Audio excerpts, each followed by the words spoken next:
Isn't that illegal?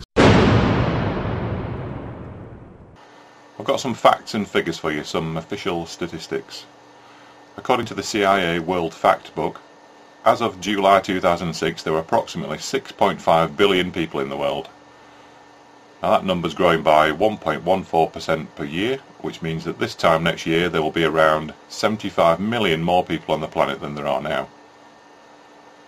People die obviously, and the death rate is currently 8.67 deaths for every 1,000 people. So in other words, over 56 million people will die in the coming year. Statistically, 1/3 of those deaths will be Christians, because 1/3 of the people today say they are Christian.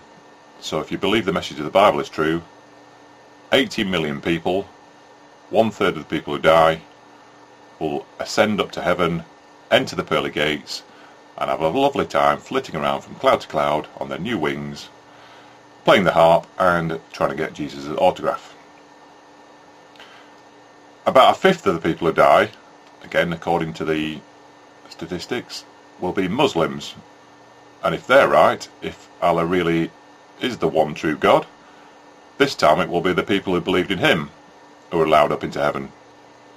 And although this time the numbers will be smaller, that's still 11 million more Muslims in heaven each and every year.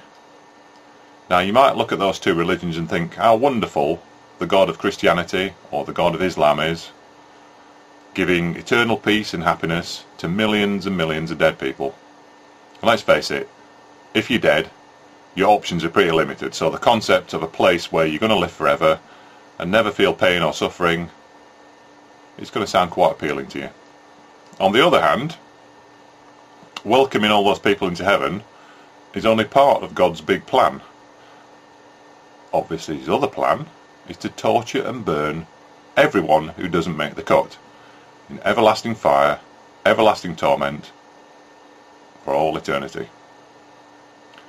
Christians believe that anyone who's not a Christian will go to hell, and obviously Muslims believe pretty much the same type of thing. If you don't worship Allah, you're in for a world of everlasting pain and suffering.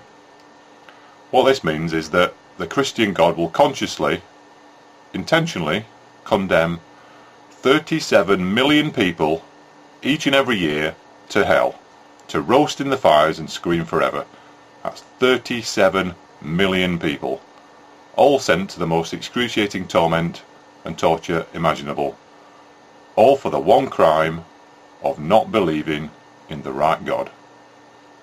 That's not just atheists, that's Muslims, Hindus, Buddhists, Jews, Sikhs, anyone else. If you're not a Christian, you're a crispy one. It's obviously going to be a lot worse if the Muslim God is the right one, because only 11 of the 56 million get into heaven, which leaves 80% of dead people who don't.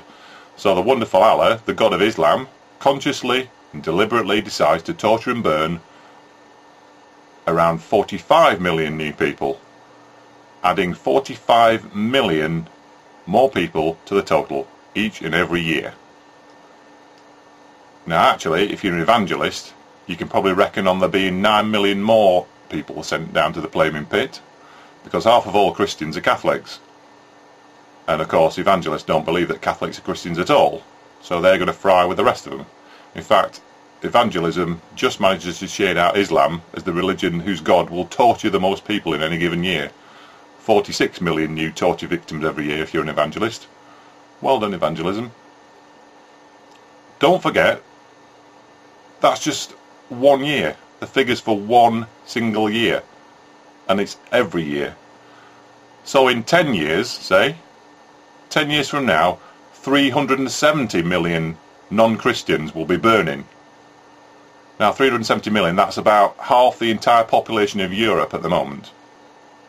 Or in the case of Islam, 450 million non-Muslims, which is about half the entire population of Africa, will be burning in hell. That's in 10 years.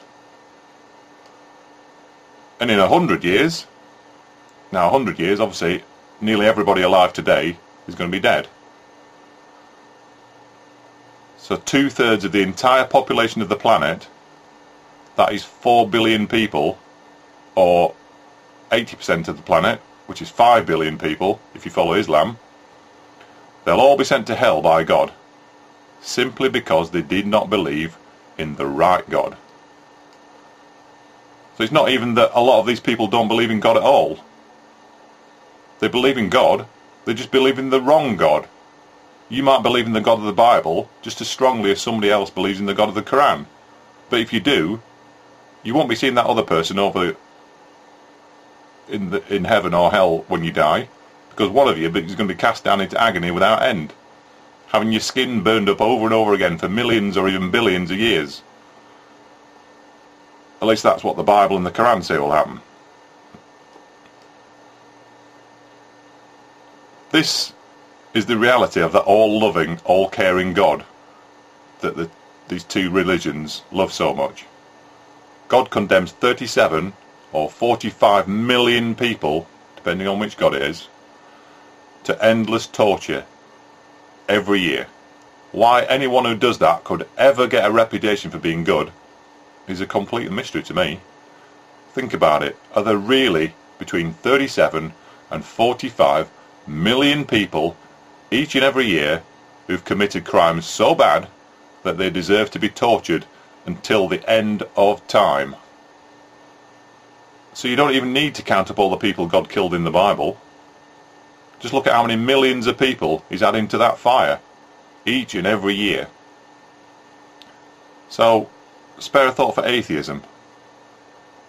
Atheists don't believe that anyone gets tortured after they die.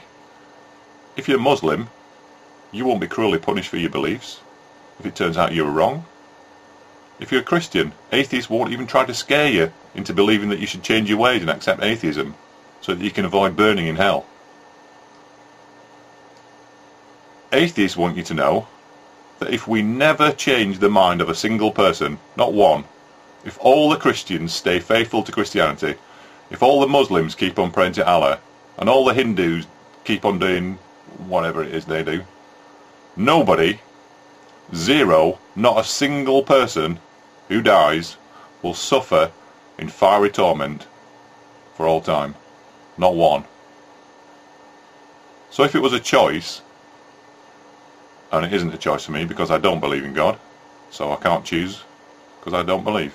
But if I had a choice, I seriously doubt I would praise a God who, if you look at those numbers I've just given you, he causes more pain in the afterlife than he does peace.